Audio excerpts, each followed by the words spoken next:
Welcome to the 30th episode of Nick Lenz's Comic Corner Classics / Non-Classics. Marvel and DC. That's what I do. Alright.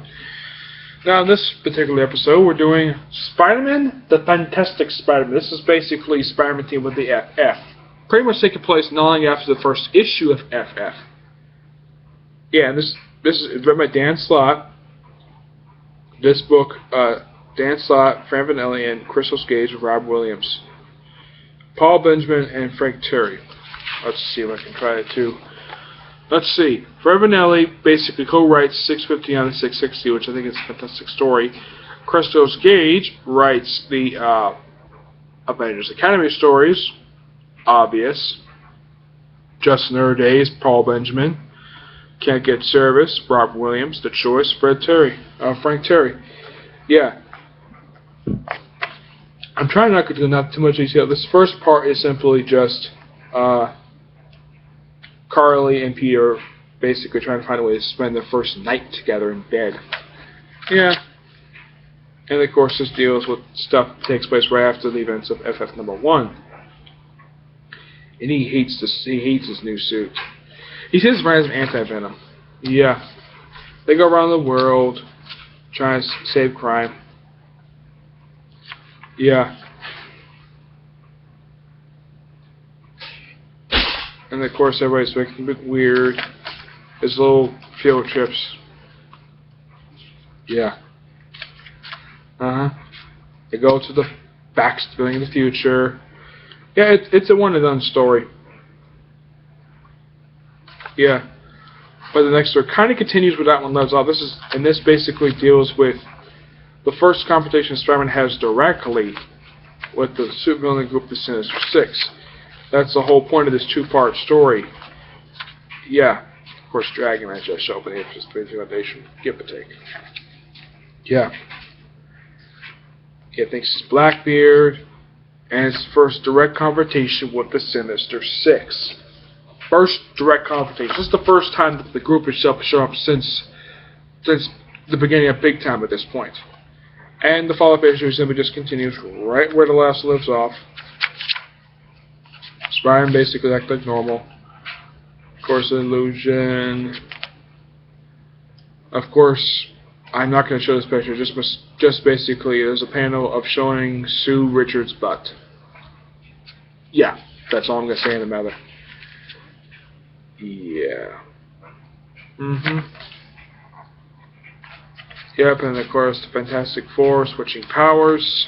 Spider briefly becomes Spider-Woman in that costume. I don't really know why they decided to do that, but yeah. Interesting story. Then the last part of the story ends basically with Carly and Spidey, well, Carly and Peter having their first night of sex. Yeah. All because of the tattoo that she got. Now, everyone suspected she might have got a Goblin tattoo like everyone else has been getting recently. But she got a Spidey tattoo, and get this, she still has it. Yeah, she puts it on her belly. That's where she puts it. That's the story ends. And this next part, it's an interesting story. It's basically Spidey teaching at the Avengers Academy. He has a team up with the FF. And of course, Giant Man shows up. This probably takes place probably before period, so probably after. My guess is probably, I'd say after probably issues 7 and 8. Yes. Yeah, he mentions he has a teaching license,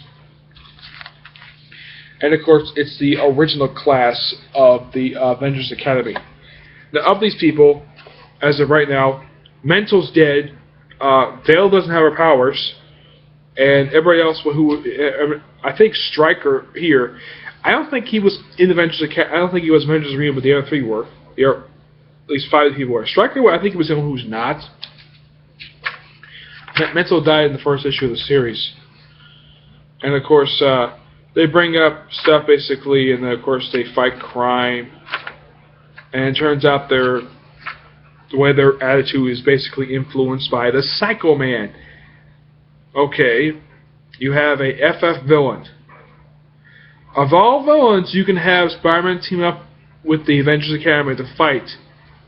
You choose possibly one of the dumbest in my opinion, one of the dumbest Fantastic Four villains ever created, the Psycho Man. I mean, maybe you can have fight a Spidey villain. Well, no one, but no. You guys use a freaking Psycho Man. I do like this panel. Mental punching him right in the face. Bam. Yeah, but at least he has balls to punch him. I can't want to know, why didn't Ev ever punch him? And yet, that's what he did. Of course, Spidey hits him too, and breaks his control box. He says few have broken that thing. Yeah.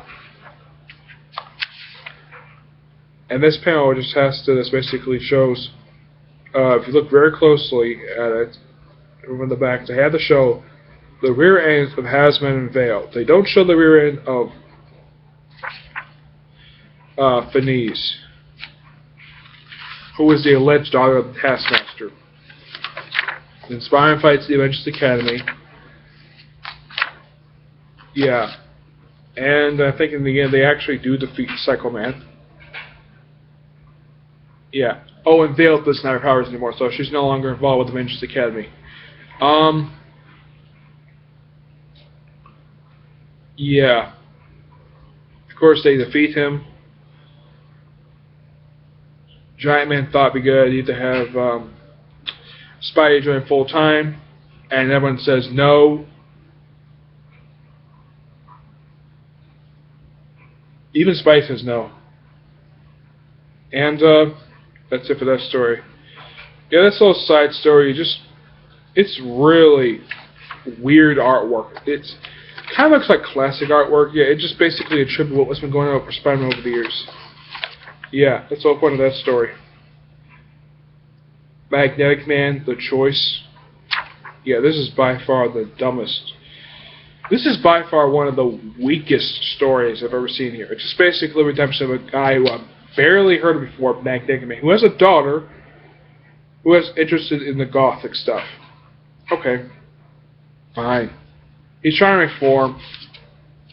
Yeah. This next story I do like. Spider-Man team up with the Ghost Rider. This story I do like. Yeah, because he's trying to give up being Ghost Rider. I think because of the spikes, it's hinted this possibly could be, probably Danny Ketch, but it's never really stated exactly which one this is. Not that I've seen. They fight the Servicer, which, it's an interesting team-up, I give it that much. Spider rides in the motorcycle. I'm not getting too away when it comes to the story. Yeah. Of course, he rides in the building, just like the Ghost Rider did in the movie. Yeah. What this guy is doing right at the building, Ghost Rider did at the movie. I don't remember if the Ghost Rider in the comics did this. I don't think he did, no. He says, I am the Ghost Rider. He kills the Servicer, takes back his bike, and then the end pretty much just promotes the new, all-new Ghost Rider series. Okay, Ghost Rider series. I think this is probably Ghost Rider Volume 7, maybe. Yeah. So all in all, this is a 4 out of 5. The reason why I take the extra star because of the Magnetic Man story. It is the weakest story out of the entire book. The rest of the book is fine. It's just that one weak story. The one with the Magnetic Man. The rest of the stories are fine. I have no problem with the rest of the stories. But the Magnetic Man has got to be the weakest story I've ever seen in here. Yes, it's the weakest story in here. So, that's that. Stay tuned for my next video. Okay, bye.